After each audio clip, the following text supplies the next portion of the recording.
Oi gente, tudo bem? Estou aqui para mais um vídeo no canal e hoje eu quero falar com vocês de um assunto muito sério. Brincadeira, todos os assuntos até agora foram sérios. Mas eu tô aqui hoje para falar sobre o cenário que estamos vivendo e as formas que nós podemos enfrentar ele. Que tipo de roupa se usa numa manifestação? Se você, assim como eu, Nunca foi tão difícil ser eu. tava esperando, nossa, não vejo a hora de acabar essas eleições logo e a vida prosseguir. Passou as eleições e você viu que para muita gente a vida não seguiu em frente e essas pessoas tenham ficado tão ansiosas, talvez até perto de você ou mandando em grupos no WhatsApp e que tem até te gerado um pouco de ansiedade e você tá meio... Meu Deus, eu não sei o que fazer, não aguento mais. Ou se você é essa pessoa ansiosa, porque o resultado das eleições não foram da maneira que você esperava e agora você tá... Meu Deus, o que vai acontecer? O que será de nós? O que vai virar o nosso país? Vai virar Venezuela? Não vai virar Venezuela? Bom, esse vídeo também é pra você. Só que, diferente do que você pode ter imaginado até agora, eu não vou falar de política. Mas como assim você vai falar do cenário que a gente tá vivendo e não vai falar de política? Eu não vou falar de política, até porque eu gostaria muito de gravar um vídeo falando sobre esse assunto mais, entrando mais a fundo na política junto com meu marido. E não vai ser possível ele gravar comigo agora, então vamos deixar, quem sabe, para mais adiante. O que eu vou falar então? Como a gente pode lidar com esse cenário que a gente está vivendo à luz da palavra. E se você é cristão e você tem sentido toda essa ansiedade, seja porque você está preocupado ou porque as pessoas ao seu redor são muito preocupadas e você está pensando, Eu nem sei mais o que pensar, porque as pessoas estão usando versículos pra justificar cada coisa, cada ato, cada manifestação, que eu já nem sei mais o que é certo. Estão acima do bem e do mal. Nem sei se eu mesmo tô certo em não me preocupar tanto assim com o país. então eu vou contar para você aqui o que Deus falou comigo no meu devocional ontem. Bom, em Atos 16, 25, lá no finalzinho vai dizer assim: os outros presos ouviram. Gente, eu vou resumir aqui para vocês que não conhecem talvez essa história. Paulo e Silas, eles estavam numa cidade para pregar o evangelho, para pregar as boas novas de Jesus, quando eles encontraram com uma mulher que ela era escrava. Sim, ela era escrava porque ela tinha um espírito de adivinhação. E aqueles homens, como a Bíblia chama, né, os senhores dela, eles obrigavam ela a ficar nas praças fazendo adivinhação para ganhar dinheiro, mas não era para ela, o dinheiro era para eles. Então ela era escravizada. E ao ver Paulo e Silas, ela começou a andar por vários dias atrás deles e falando que eles estavam ali falando de Jesus e tudo mais, até que um dia Paulo se irritou, falou: "Chega". E ele expulsou aquele espírito dela. E os senhores dela ficaram muito bravos. E isso fez com que eles levassem Paulo e Silas para a praça na frente das autoridades e acusassem eles porque eles estavam ali pregando o evangelho de Jesus. Mas essa não era a preocupação deles. Eles não estavam irritados com isso. Eles estavam irritados porque eles tinham expulsado aquele espírito daquela mulher e ela não ia então mais conseguir adivinhar, logo não ia trazer dinheiro para aqueles homens. E Paulo e Silas ficaram ali, foram condenados por todo o povo. Então as autoridades fizeram com que eles ficassem nus e apanhassem, fossem açoitados ali na frente de todo mundo. E depois eles foram levados presos. E nesse verso 25, onde eu li só o finalzinho, o que os presos ouviram? A palavra diz que Paulo e Silas, à meia-noite, estavam orando ao Senhor e louvando a Ele. E os outros presos ouviram. Gente, nós como cristãos precisamos trazer esperança para as pessoas. Nós fomos chamados não para reinar aqui nesse lugar. Nós fomos chamados para reinar com Jesus na eternidade. E é essa boa nova de Jesus e do Evangelho que ressuscitará todos nós e nos dará uma nova vida em Cristo Jesus, é que tem que ser anunciado para as pessoas. O que as pessoas ao seu redor, estão ouvindo de você? Elas estão ouvindo palavras de esperança? Elas estão ouvindo você mesmo em situação tão difícil, uma situação que você não gostaria de estar vivendo, sob liderança de um presidente do qual você não se agrada, que você não gostaria, e mesmo assim elas olham para você e vê você feliz, alegre, louvando e orando a Deus? Ou elas estão ouvindo palavras de ódio, palavras de maldição, ou elas estão ouvindo você praguejar sobre a sua nação até mesmo, porque você torce para que o novo presidente realmente acabe com tudo só para dizer, eu te avisei. Então depois desse momento em que os presos ouviram Paulo e Silas ali, sempre deixo um fio de cabelo me parar aqui na minha cara, né? Depois no vídeo eu fico olhando para aquilo.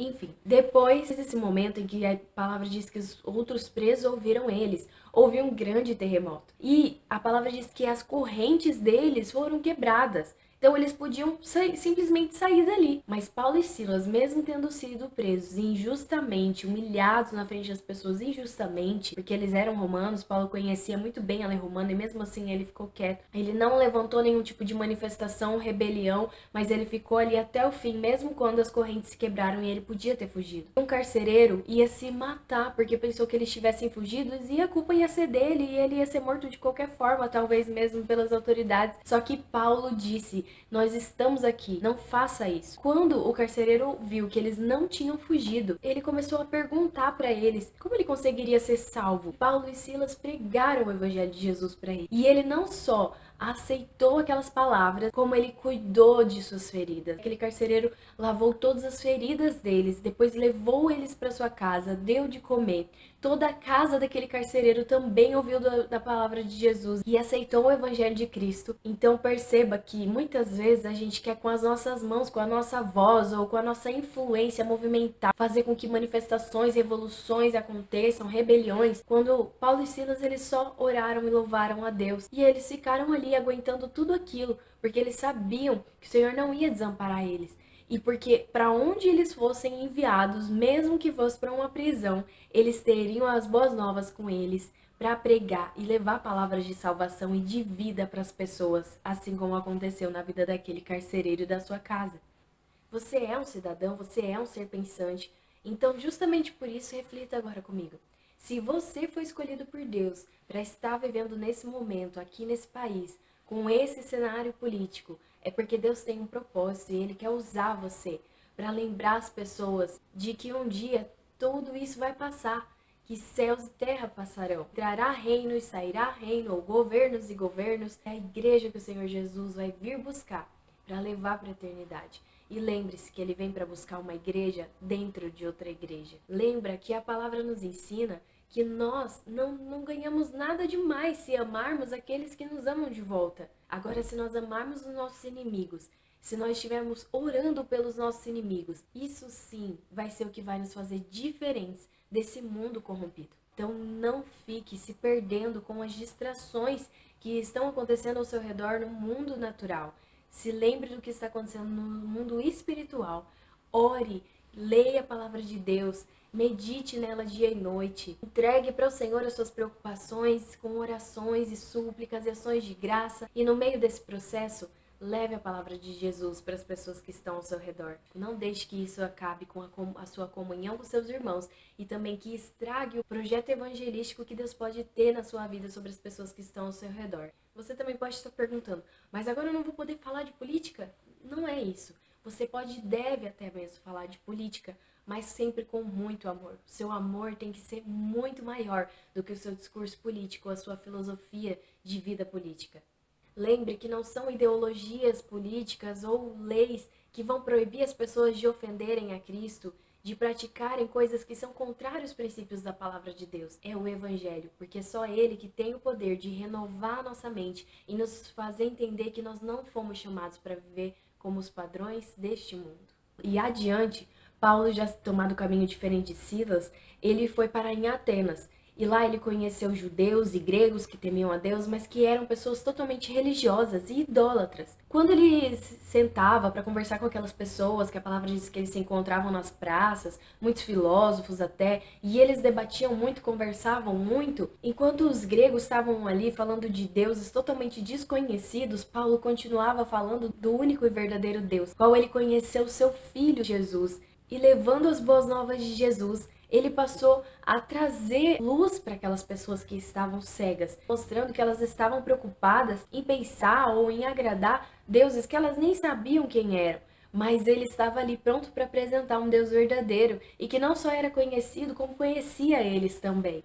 E mais uma vez, Paulo pregou as boas novas do Evangelho. E você? Você tem ajudado essas pessoas que estão tão focadas em um homem? Você tem mostrado para elas que, independente de ele conseguir ou não conseguir governar nossa nação como ela merece, a esperança dessas pessoas precisa estar nas boas novas do Evangelho? Ou você tem tirado o foco e lutado contra essa pessoa, justificando que a outra pessoa era melhor, excluindo totalmente a soberania de Deus, como se realmente a gente estivesse numa luta do bem contra o mal, quando na verdade um homem é tão falho e tão corruptível quanto o outro? Você está conseguindo levar palavras que acalmam o coração das pessoas e que tira essa ansiedade delas, que faz com que elas parem de se preocupar com o dia de amanhã, com o ano que vem, com o que vai acontecer a partir de 1º de janeiro de 2023. Você tem ensinado para elas que é muito melhor a gente viver na dependência de Deus, o nosso Pai Celestial, que cuida de todos aqueles que o amam e que o obedecem,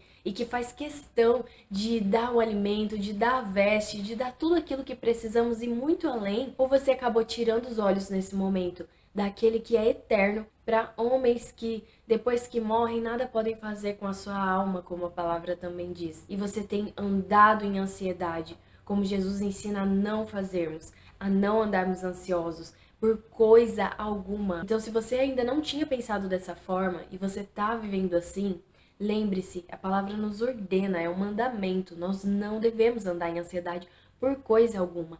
Antes que nós lancemos as nossas preocupações diante de Deus com oração, súplica e ação de graças.